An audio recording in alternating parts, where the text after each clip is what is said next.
Dimanche 22 novembre 2020, mesdames et messieurs, bonjour. Il est 6h30 et l'information reprend ses droits sur RTI 1. Le président égyptien Abdel Fattah al-Sisi a adressé ses vives et chaleureuses félicitations à son homologue ivoirien Alassane Ouattara. Un message de félicitations lu par Franck Kouadio. J'ai le plaisir d'adresser à votre Excellence mes vives félicitations et mes meilleurs vœux à l'occasion de votre réélection à la magistrature suprême de la République de Côte d'Ivoire. En vous confiant cette haute responsabilité, le peuple ivoirien vient de vous manifester sa totale confiance en votre puissance de le guider vers davantage de développement et de prospérité. Je suis persuadé que votre élection pour un nouveau mandat vous permettra de poursuivre vos réalisations sur la voie du progrès afin de servir votre pays frère. Abdel Fattah al-Sisi, président de la République arabe d'Égypte. Autre message de félicitations, celui du président des Comores. Excellence, Monsieur le Président et chers frères, votre brillante réélection à la magistrature suprême de votre pays, frère, me donne l'agréable opportunité de vous adresser mes très chaleureuses félicitations ainsi que mes vœux de bonheur et de bonne santé. Je vous adresse également mes vœux de succès dans l'accomplissement de votre noble mission pour plus de paix, de stabilité et de progrès dans votre pays frère, signé Azali Assoumani. Autre chose à présent, le projet de budget pour l'année 2021 qui s'équilibre en ressources et en charges à 8 621 milliards de francs CFA a été adopté par la Commission des affaires économiques et financières de l'Assemblée nationale. Une adoption qui est intervenue au terme d'une longue semaine d'examen des différents projets de budget présentés par chacun des membres du gouvernement. Une rencontre suivie par Jean-Luc Gbangbo. Épilogue d'une longue semaine d'échanges et de débats autour du projet de loi de finances 2021. Il a été adopté dans la nuit d'hier vendredi par les membres présents de la Commission des affaires économiques et financières. 8 621 milliards de francs CFA, soit une hausse de plus de 6% à la mesure des ambitions de développement économique de la Côte d'Ivoire. Nous avons là un budget qui, comme l'année dernière, s'organise en dotation et en programme, mais cette année budgétaire va être marquée par les premières évaluations de ce qui a été exécuté l'année dernière avec la juridiction financière qu'est la Cour des comptes, et puis on pourra, avec la représentation nationale, apprécier au moment de l'adoption de la loi de règlement qu'est-ce qui a bien pu être fait avec les ressources qui ont été mises à la disposition des ministères. L'examen de ce projet de loi a vu se succéder devant la Commission une quarantaine de ministres, dont le dernier groupe était constitué des ministres du Commerce, de la promotion des PME et de l'artisanat. Première grande étape franchie dans le processus d'adoption du budget programme 2021. Sa validation par la Commission des affaires économiques et financières ouvre la voie à son adoption en session plénière au Parlement. Sur un tout autre plan, le ministre de la Sécurité et de la Protection civile a échangé avec ses hommes à la place d'armes de la préfecture de police d'Abidjan. Le général Vagondo Diomandé a transmis à l'ensemble des forces de police les félicitations du président de la République, Alassane Ouattara. Une reconnaissance à l'endroit de la police pour le professionnalisme dont il a fait preuve, sinon dont elle a fait preuve durant l'élection présidentielle du 31 octobre dernier. Le compte-rendu d'Abou Sanogo. Préfecture de police d'Abidjan. Le ministre de la Sécurité et de la Protection civile Vagondo Diomandé au contact de ses hommes. Ce pour leur transmettre les félicitations du président de la République Alassane Ouattara pour le professionnalisme dont ils ont fait preuve durant le scrutin présidentiel du 31 octobre dernier. Vagondo Diomandé a également traduit sa satisfaction au directeur général de la police nationale Youssouf Kouyaté et à l'ensemble des fonctionnaires de police pour le travail abattu dans le respect des droits humains. Nous avons donné une autre image à la police nationale, mais pas seulement une image visuelle, une image en termes de comportement. Vous l'avez prouvé au cours de ces élections qui viennent de passer, par votre sang-froid. Vous l'avez prouvé par votre professionnalisme. Grâce à vous, chers policiers de Côte d'Ivoire, nous avons pu organiser cette élection présidentielle. Malgré les initiatives que certains de nos concitoyens ont cru bon de prendre pour contrecarrer cette échéance qui est contenue dans notre Constitution. et qui devait être respecté. Grâce à vous, aux côtés des autres forces de défense et de sécurité, vous avez permis à l'État de Côte d'Ivoire de se valoriser aux yeux de l'opinion nationale et internationale. Vagondo Diomondé a par la même occasion réitéré son engagement à mener à terme le processus d'amélioration des conditions de vie et de travail de ces hommes, ainsi que la mise en œuvre de la réforme de la police nationale, avant de les exhorter à relever les défis à venir, notamment la sécurisation des fêtes de fin d'année. Le présumé corps du gendarme disparu fin octobre dernier dans des violences électorales au centre du pays a été retrouvé. Selon le procureur de la République près le tribunal de première instance d'Abidjan-Plateau, Adou Richard Christophe, les enquêtes ont permis l'interpellation de près d'une centaine de personnes. Je vous propose de l'écouter. Communiqué du procureur de la République d'Abidjan. Le samedi 31 octobre 2020, un convoi de 3 véhicules à bord desquels se trouvaient 3 chauffeurs et 3 agents des forces de l'ordre affectés à la sécurité du ministre du Budget et du portefeuille de l'État avait été pris à partie dans le village de Zata sur l'axe Boisflé-Yamsoko aux environs de 16 heures. Arrivés à un barrage tenu par des personnes agissant dans le cadre de la mise en œuvre du boycott actif, des agents du ministère du Budget avaient essayé de négocier la levée des barricades afin de poursuivre leur voyage sur Abidjan.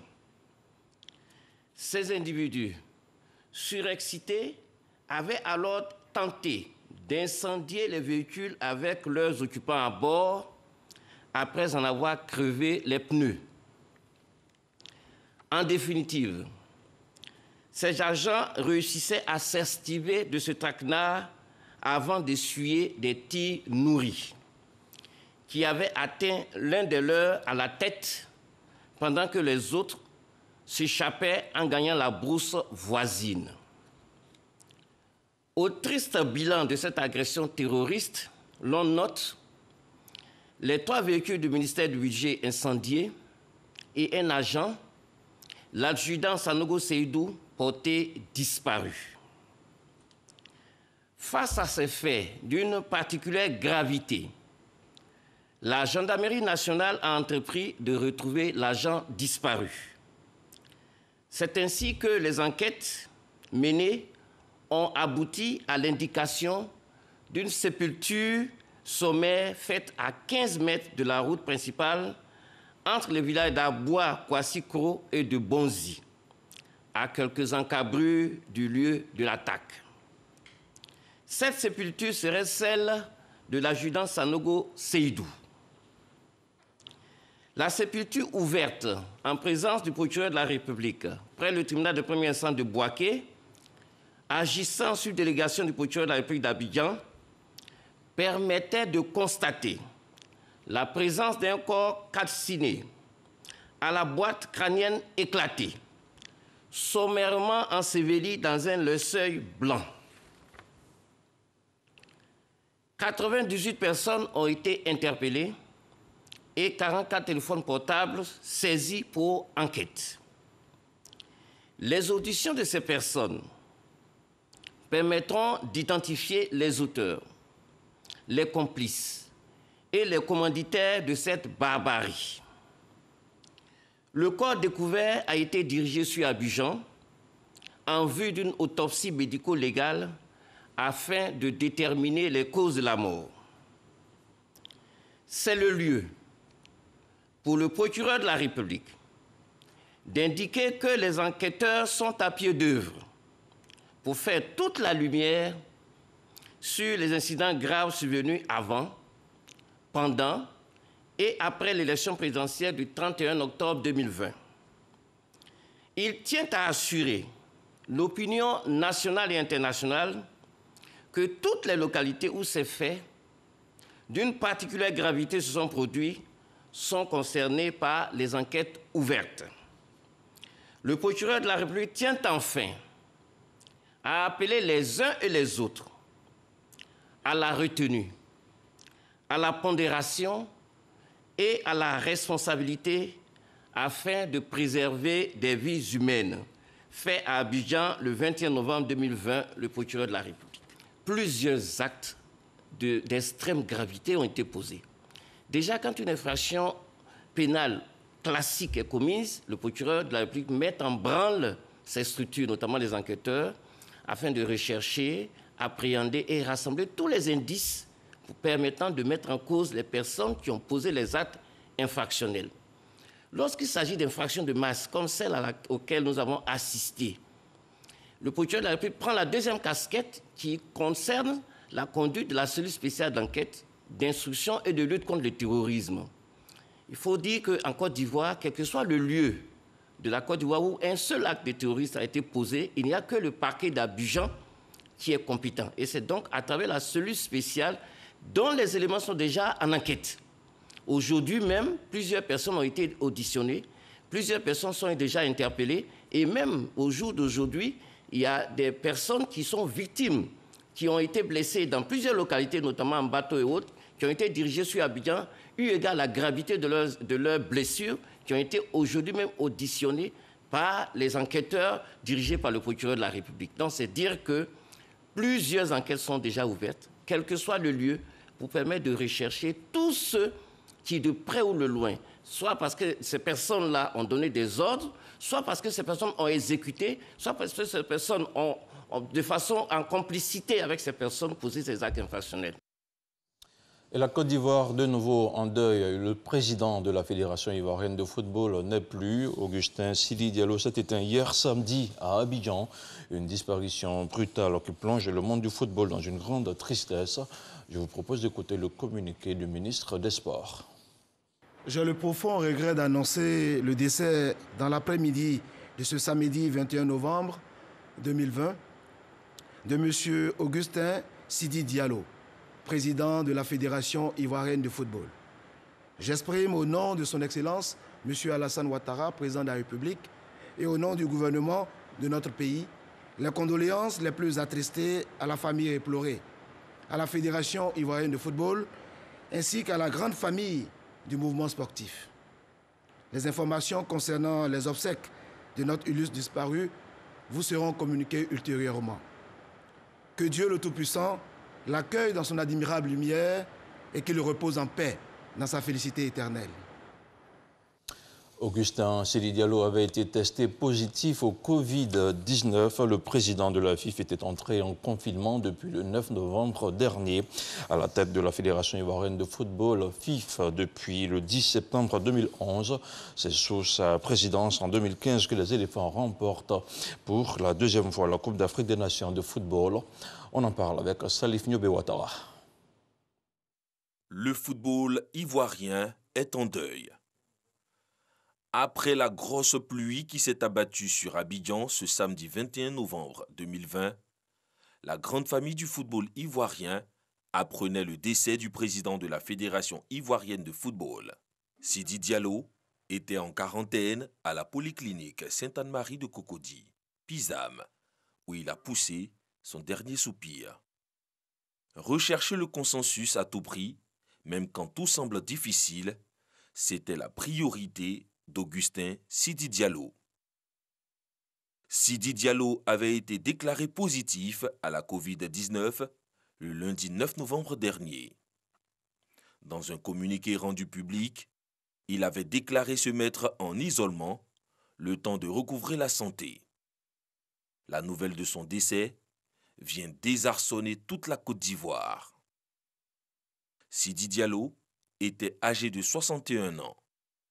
Durant ses 9 ans de présidence à la Fédération ivoirienne de football, il a beaucoup œuvré dans le sens du fair play. Une main toujours tendue. Le geste qui sonnera comme le dernier dans le sens de l'apaisement est cette image avec le président Jacques Anoma, à qui il a accordé le parrainage de la FIF dans son projet de candidature pour la présidence de la CAF. Avec Sidi Diallo, le football ivoirien a remporté une deuxième Coupe d'Afrique des Nations en 2015 en Guinée équatoriale. On peut également citer la CAN U17 remportée en 2013. Adieu. président. Adieu, grand serviteur du sport ivoirien. Adieu, président. C'était le commentaire de Samuel Mech. La Commission nationale de développement durable a procédé à la remise de la charte des éco-gestes au ministère de l'Environnement et du Développement durable. Le document prend en compte des thématiques telles que le gaspillage, la gestion durable de l'eau et des déchets. Le reportage de Grace Kondo. Joseph Seka Seka, ministre de l'Environnement et du Développement durable, reçoit la charte des éco-gestes des mains de la Commission nationale de développement durable. Cette charte prend en compte 6 grandes thématiques, notamment la gestion durable de l'énergie, de l'eau, du papier et des consommables informatiques. Très souvent, nous avons des coupures d'électricité. L'électricité qui est produite peut ne pas suffire pour la population. Alors si chacun consomme juste la part qui lui revient, sans gaspillage, sans excès, cela permettra à un plus grand nombre de personnes de pouvoir accéder donc à ce service qui est vital. Prenons le cas de l'eau. Les dames, très souvent, sont obligées de se réveiller très tôt, à 3 h du matin, pour aller chercher de l'eau dans un robinet quelque part. Mais pourquoi? L'eau est une ressource vitale, mais c'est une ressource commune. Alors, ce n'est pas parce que mon portefeuille est lourd que je dois me permettre de gaspiller l'eau. En gaspillant l'eau, j'empêche mon voisin ou quelqu'un quelque part dans le monde ou au pays ou dans la région ou dans la ville d'accéder à cette eau qui est vitale. Le ministre Joseph Seka Seka est revenu sur quelques avantages découlant de ces éco-gestes. En étayant les lumières, les ordinateurs et les imprimantes du bureau, tous les soirs, vous augmentez leur durée de vie. Vous contribuez aussi à faire des économies d'énergie, des ressources financières et surtout à réduire la pression sur les ressources naturelles utilisées pour leur production et les émissions de gaz à effet de serre, contribuant ainsi à la promotion du développement durable. Au regard de ces retombées, le ministre Joseph Seka Seka invite ses collaborateurs à être des modèles pour les autres départements ministériels. À ce jour, 60 comités de développement durable issus de plusieurs entités ont été installés. Dans l'actualité hors de chez nous, les scrutins présidentiels et législatifs au Burkina Faso se tiennent à l'ombre de la menace terroriste. Le président Roch-Marc Christian Kaboré, candidat à un 2e mandat, maintient la nécessité d'une option purement militaire face aux djihadistes. De son côté, le candidat de l'opposition, Zéphirin Diabré, estime qu'il ne faut pas se fermer à l'idée d'un dialogue avec certains groupes djihadistes qui peut être prédisposé à un dialogue politique. Et pour la première fois, 18 563 Burkinabés de la diaspora iront aux urnes ce dimanche 22 novembre afin de participer aux élections. Et on reste toujours au Burkina Faso où un citoyen américain a été tué par des forces de sécurité hier samedi devant un camp militaire de Ouagadougou selon des sources concordantes sécuritaires et diplomatiques. C'est un regrettable accident. Ce citoyen américain déambulait devant le camp militaire de Babassi dans la périphérie sud de Ouagadougou et ses agissements paraissaient suspects, a dit une source sécuritaire burkinabé. L'individu a été touché par des tirs de sommation avant de succomber de ses blessures à l'hôpital. Et puis on termine avec le Nigeria, conséquence de la pandémie de la Covid-19 et de la chute des prix du baril de pétrole. Le Nigeria est officiellement entré en récession. La crise économique intervient après une contraction de 3,62% de son PIB au 3e trimestre 2020 qui fait suite à un recul de 6% au trimestre précédent. Le pays le plus peuplé d'Afrique se remettait à peine de la récession de 2016 suite à l'effondrement des prix du pétrole en 2015. Et voilà, c'est tout pour ce 6h30. Merci à vous tous de l'avoir suivi. L'information continue sur les www.rti.ci.